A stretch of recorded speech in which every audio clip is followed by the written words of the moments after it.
इत्तेफाक की बात है कि फिल्म आपकी रिलीज हुई है और कास्ट को लेके एक बहुत ज्यादा डिस्कशन हो रहा है इस वक्त पब्लिक स्पेस के अंदर। खुद मेरे साथ ये चीजें हुई क्योंकि मेरी जो दादी थी वो छोटी जात की थी। ओटीटी पे सेंसरशिप नहीं है, इसका मतलब ये नहीं कि आप इररेस्पॉन्सिबल हो जाएं। मुझे तो कभी कभी ऐसा लगता है कि मेरी कामयाबी और मेरी बदनामी साथ साथ चल रही है।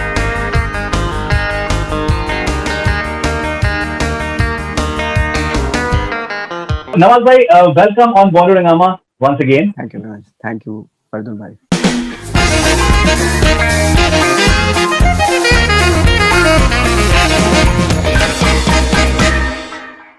बहुत बहुत मुबारक आपको सीरियस मैन के लिए।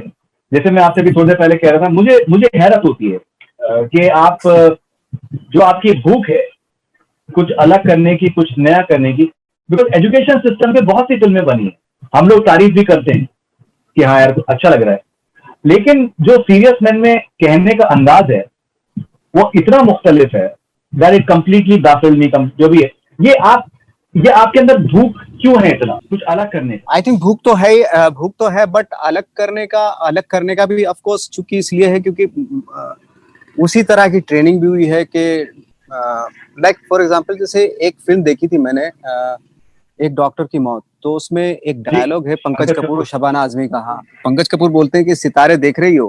बोले हाँ, ये टिमटिमा रहे हैं। इसका मतलब ये है कि हमसे ये कुछ ये चाह रहे हैं कि हमारी मिस्ट्री को जानो, और इंसान है कि दुनियावी चीजों में लड़ाई झगड़ा करते रहते हैं, ये चैलेंज करते हैं, और कुछ लोग होते हैं जो उस चैलेंज को एक्सेप्ट करते हैं और मैं ये सॉल्व कर सकता हूँ। इस तरह का कुछ था उसमें डायलॉग जो मुझे उस वक्त पे, आई थिंक मैं एक्टिंग फील्ड में भी नहीं आया, तो मुझे बहुत ही, आई थिंक उसके बाद मैंने सोच लिया था कि मैं कोई भी काम करूंगा तो उसमें ऑनेस्टी के साथ, ईमानदारी तो हो ना हो वो दूसरी बात है, लेकिन कुछ ना कुछ कैरेक्टर हो, चाहे वो, अगर मैं इस फील्ड में आया तो मैं इन्वेंट करूंगा, कुछ डिस्कवर करने की कोशिश करूंगा। ये सब था दिमाग में, बचपन में आ जाता है दिमाग में, बट वो ऐसा लग गया वो दिमाग में डायलॉग, वो आज तक भी वो डायलॉग आज तक याद है, और उसी थॉट पे मेरा हमेशा चलने का मन भी करता है। तो जब भी कोई कैरेक्टर ऐसा होता है जो मेरे कंफर्ट जोन से बाहर होता है तो मैं कोशिश करता हूँ वो कैरेक्टर करूं और कुछ ना कुछ नया, कुछ डायमेंशन मिले, कुछ डिस्कवर करने का मौका मिले, भले ही हो ना हो। अगेन मैं वही कह रहा हूँ, एक कोशिश की जा सकती है, वो कोशिश की जाती है। देखिए, एक बहुत दिलचस्प चीज ये है कि हमारे पहले भी इसके बारे में बात हुई है कि आपने कहा है कि आप मराठी सिनेमा करना चाहते हैं। फॉर एग्जाम्पल, जुबान आपके लिए एक मीडियम है बेसिकली, और it's not the end of what you want to achieve.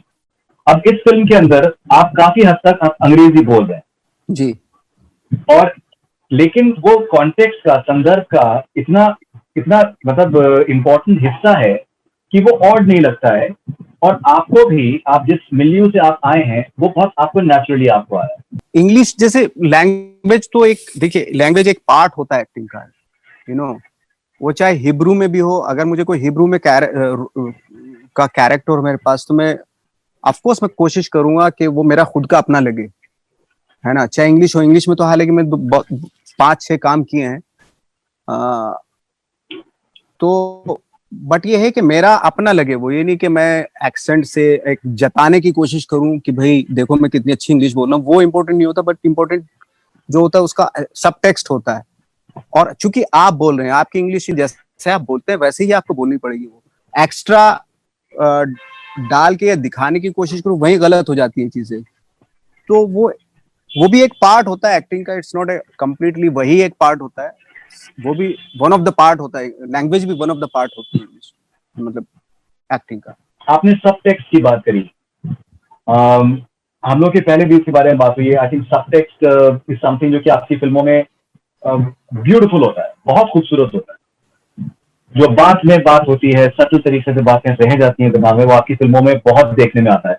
इस फिल्म में भी बहुत है, सीरियस मैन में भी बहुत जगहों पे, स्पेशली जो आपका एक दफ्तर में आपका सीन है, और वो उसके अंदर आप एक बताते हैं कि आप मैं एक छोटी जात से हूँ और पानी भी नहीं पीने देते हैं। That's a beautiful moment. मतलब आई एम श्योर कि आपको बहुत से लोग, मतलब आपको कॉम्प्लीमेंट मिल रहे हैं उसके लिए ऑलरेडी। और इवन अपार्ट फ्रॉम दैट, जो आप अपना बैकग्राउंड को बताते हैं, अपनी माँ के बारे में बताते हैं, और पूरा सारा जो एक फोटोग्राफर है और किस तरीके से वो खींचने के लिए, वो जो सब टेक्स्ट उसमें आता है, आपके लिए एज एन एक्टर जब आप प्रिपेयर कर रहे होते हैं तो कितना इंपॉर्टेंट होता है उस सबटेक्स्ट को सही तरीके से निभा पाना? बिकॉज बहुत से लोग ऐसे, मैं जो आई थिंक मैं सबटेक्स्ट के लिए शायद फिल्म देखता हूँ, मतलब मेरे लिए वो छोटे छोटे मोमेंट्स जो हैं वही फिल्म होती है, बिकॉज मैं उसको अपने साथ में हिफाजत से रख लेता हूँ। तो जब आप प्रिपेयर कर रहे होते हैं एज एन एक्टर, तो आपके लिए कितना इंपॉर्टेंट होता है कि उस सबटेक्स्ट पे ध्यान देना कि यार वो जो एक मोमेंट है वो शायद किसी के लिए इंपॉर्टेंट हो सकता है? आई थिंक जैसे चूंकि ऑफकोर्स चूंकि मैं हम लोग ट्रेंड एक्टर हैं और इसीलिए एजुकेशन की जरूरत भी होती है। आप किसी भी फील्ड में हो तो कहीं ना कहीं कोई एक्सपीरियंस और एजुकेशन होना बहुत जरूरी इसलिए भी होता है। चूंकि थिएटर के टाइम पे हम लोगों को हमारे टीचर्स वगैरह ये सिखाते थे, बट लाइंस तो कोई भी बोल लेता है। एक कॉलेज के बंदे को पकड़ के ले आओ, रट के लाइन तो कोई भी बोलता है, लेकिन एक्टिंग का जो गेम होता है वो शुरू होता है लाइंस खत्म होने के, लाइंस के बीच। एक लाइन खत्म हो रही दूसरी शुरू हो रही उसके बीच, और वो क्यों बोल रहे हो, किस जगह पे बोल रहे हो, उसके लिए जैसे होता भी है कि 5 Ws होते हैं कि क्यों, कहाँ पे, क्यों, ये सब रीजन जो होते हैं वो आप अपने आप से खुद से पूछेंगे। वो सवाल अगर आप खुद से करें, कोई भी सीन होने से पहले खुद से सवाल करें, ये सीन क्यों हो रहा है, मैं क्या कहना चाह रहा हूँ इसके थ्रू, एसेंस क्या है इसका, ये कौन है, लोकेशन क्या है, ये क्या, कहाँ पे बैठा हूं मैं। तो इस तरह के सवाल अगर खुद से करें तो बहुत ही करेक्ट एसेंस पकड़ में आ जाता है, यू नो। तो आई थिंक यही कुछ चीजें होती हैं, टेक्निकल चीजें हैं हालांकि, लेकिन बहुत वर्क करती हैं जब जब भी कोई सीन करते हैं। अभी इत्तेफाक की बात है कि फिल्म आपकी रिलीज हुई है और एक कास्ट को लेके एक बहुत ज्यादा डिस्कशन हो रहा है इस वक्त पब्लिक स्पेस के अंदर, and suddenly when this movie comes तो people suddenly take note of it that हमें एहसास नहीं होता है, लेकिन वो सिर्फ एक कास्ट के बेसिस पे जिस तरीके से एक जो डिविजन हैं वो इतने ज्यादा स्ट्रॉन्ग डिविजन हैं कि उनको समझना बहुत मुश्किल है अनलेस अनटिल आप वो एक लाइफ आप जी के देखें कि वो जो लोअर कास्ट के अगर लोग हैं वो कैसे जीते हैं। क्या आपको लगता है कि एक टॉपिकलिटी की वजह से भी पिक्चर के अंदर के इंटरेस्ट डेवलप हो रहा है ग्रेजुअली? आई थिंक पिक्चर हमारी आई थिंक पहले रिलीज हो गई थी, इंसिडेंट ये बाद में हुआ, बहुत ही अनफॉर्चुनेट इंसिडेंट है। और ये सोसाइटी में है ये चीज, फ्रैंकली स्पीकिंग। मैं खुद मेरे साथ ये चीजें हुई क्योंकि मेरी जो दादी थी वो छोटी जात की थी और मेरे दादा बड़ी जात के थे। उन्होंने 4 शादियां की थी, 3 शादियां की थी उन्होंने, हाँ। तो मेरी वाली जो दादी थी, मेरे फादर की जो मदर थी, वो छोटी जात की थी। उसका असर आज तक सोसाइटी में देखा जाता है, मतलब हमारे खानदान में देखा जाता है कि आज भी हमें हमारे खानदान में एक्सेप्ट नहीं किया जाता, इंस्पायर्ड ऑफ कि आप कितनी भी तरक्की कर लो, कितना भी कुछ कर लो, उसके बावजूद भी अगर आज मैं चाहूँ कि भाई मेरे भाइयों की या हमारे यहाँ किसी के शादी का कुछ एक्सचेंज हो, वो इम्पॉसिबल है आज भी, तो वो है, वो एक सोसाइटी में है, वो टैबूज जो हैं, जो बहुत अनफॉर्चुनेट है। राइट। कुछ कुछ राइटिंग के बारे में बताएं। अपेरेंटली मनु जोसेफ का जो नॉवल था वो आपने शायद आप 2 पेज पढ़कर आप आगे पढ़ नहीं पाए, आप you relied on the script, that's what I think you always do. तो कुछ स्क्रिप्ट के बारे में बताएं, कुछ स्क्रीन प्ले के बारे में बताएं। आई थिंक सुधीर मिश्रा ने आपको बहुत हेल्प किया, एंड मैं एक इंसिडेंट पढ़ा था कि आप कैलकाटा मेल में आप सेट के ऊपर आप बाहर से देख रहे थे वो किस तरीके से वो सारा काम कर रहे हैं, today you are working with Sudhir Mishra, और इनफैक्ट वो आपके साथ में काम बहुत डेफिनेटली करना चाहते होंगे। तो कुछ उस जर्नी के बारे में भी बताइए। वही था कि हम लोग 2000 में जब आए थे, मुंबई आए थे, बहुत सारे एक्टर आए थे, लॉट का लॉट आया था, कोई 15-20 एक्टर्स एक साथ आए थे, जिसमें राजपाल, विजयराज, मैं, ये बहुत सारे एक्टर्स थे हम लोग। तो हम लोग के सबके दिमाग में ये रहता था कि 4-5 डायरेक्टर हैं, उनके साथ ही काम करना है, क्योंकि वो लगते थे कि जैसे वो अप्रोचेबल हैं, वो अप्रोच, और उनमें हमारे जैसे फेसेस की जरूरत पड़ेगी। उसमें सुधीर मिश्रा थे, श्याम बेनेगल, गोविंद निहलानी और राम गोपाल वर्मा, तो हम लोग इन्हीं के पास स्ट्रगल करते थे, जब भी जाते थे इन्हीं के पास जाते थे। और ये था कि ये इनकी फिल्में तो मिल ही जाएंगी हमें, इनकी फिल्मों में छोटा मोटा कैरेक्टर तो मिल ही जाएगा। इसलिए मैं गया सुधीर मिश्रा जी के साथ, जब वो शूट कर रहे थे कमालिस्तान में, तो बट असिस्टेंट से मिल पाया, सुधीर सर से तो मिल नहीं पाया, बट एक ख्वाहिश थी कि उनके साथ काम करना है, और क्योंकि उनकी काबिलियत को हम लोग जानते थे उनके काम के थ्रू। और जब उनके साथ मैंने काम किया तो वो एक्सपीरियंस मुझे हुआ कि वाकई सुधीर मिश्रा, दुनिया को, उनका देखने का जो नजरिया है दुनिया को, बहुत ही खूबसूरत है, बहुत ही, मतलब उससे लर्न किया जा सकता है। वो बहुत एजुकेटेड हैं, बहुत हम्बल हैं, और बहुत अनबायस्ड देखते हैं दुनिया को वो। और कोई जजमेंटल नहीं होते। इंसान अगर कोई गलत भी इंसान है तो उसकी क्या मजबूरी रही होंगी, क्यों उसने वो गलत काम किया, इस तरीके से सुधीर मिश्रा देखते हैं इस दुनिया को।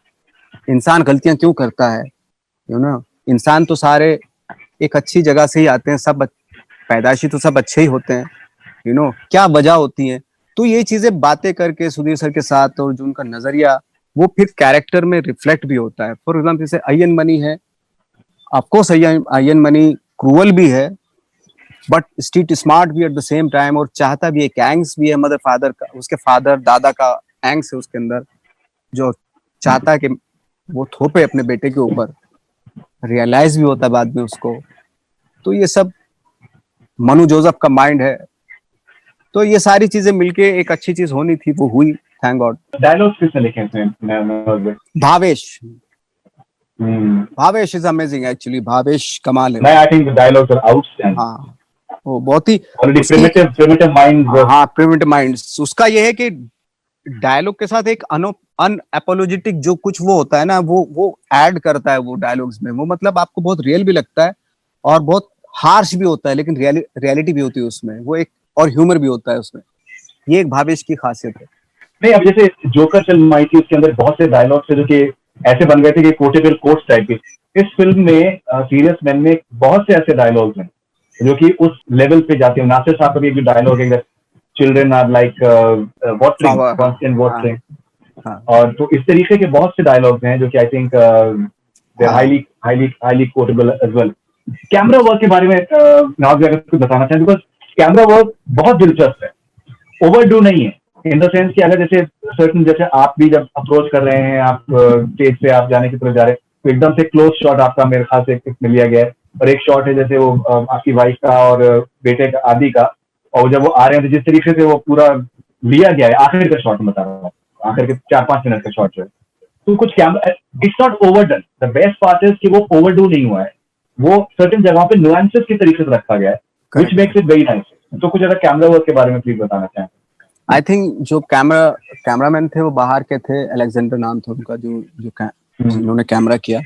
उनकी अच्छी बात ये होती, बाहर के एक, जैसे अगर हम लोग बाहर जाते हैं तो दूसरी कंट्री को किस नजरिए से देखते हैं, क्या क्या चीजें हमें पसंद आती हैं, जो शायद वहां के रहने वालों को वो उन चीजों पे ध्यान भी नहीं देते। वो ये एक बीडीडी चॉल है या जो भी पिक्चराइज किया है फिल्म में, उनका अपना एक नजरिया था। और ऑफ कोर्स सुधीर मिश्रा थे साथ में, तो उनका क्योंकि डायरेक्टर इंपॉर्टेंट होता है ऑफ कोर्स, तो उसका अपना एक उनके डिस्कशन हुए होंगे। तो मुझे टेक्निकलिटी तो इतने ज्यादा मालूम नहीं है, बट आई थिंक उन दोनों ने मिलकर ये मैजिक क्रिएट किया।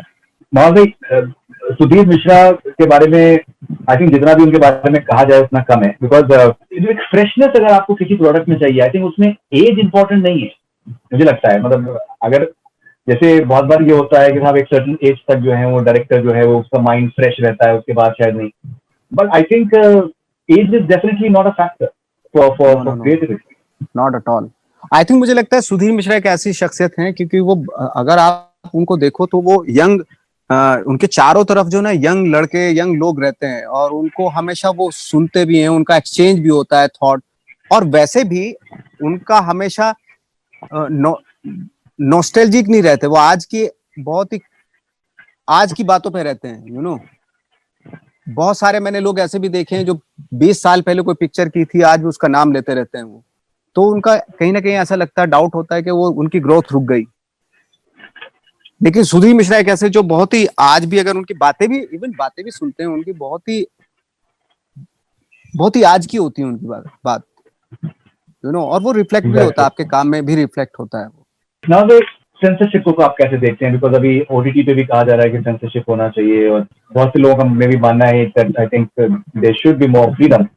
आपने हमेशा इसके लिए फाइट किया है, but so how do look at it? आप क्या कहना चाह रहे हैं, कितना कह सकते हैं? आई थिंक सर्टिफिकेशन होना चाहिए, मैं तो वही कहता हूँ। बाकी तो आपके सबके हाथ में है, यू नो।